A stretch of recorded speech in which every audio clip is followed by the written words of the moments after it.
How to be brave in any situation. Cowardice in real life. Ava. Olivia. This palace is incredible, straight out of a K-drama, right? Olivia. Yeah, it's beautiful. But something's been bothering me. Yesterday at work, I heard my supervisor say unfair things about a colleague. I wanted to speak up, but I froze. I stayed silent. Was that cowardice? Chapter 1. Identifying cowardice. Ava.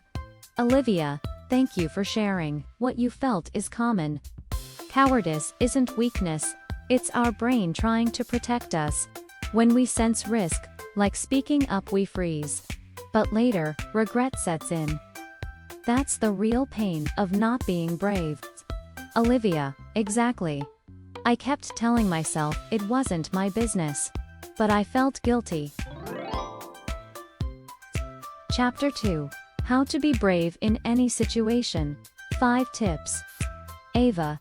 Here's how to turn that fear into courage. Practical steps anyone can try. 1. Pause and breathe.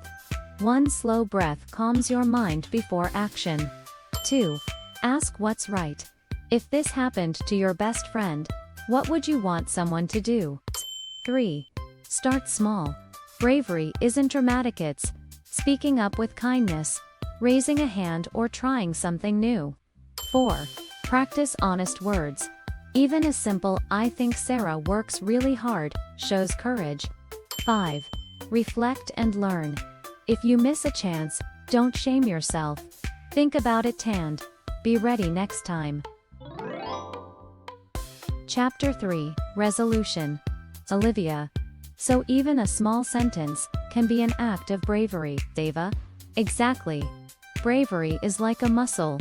The more you use it, the stronger it gets. Chapter 4. Turn cowardice into courage. Everyone feels fear sometimes.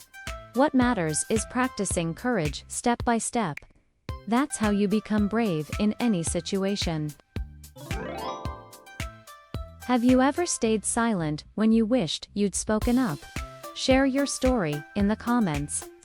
And don't forget to like and subscribe, so more people can learn how to turn cowardice into courage.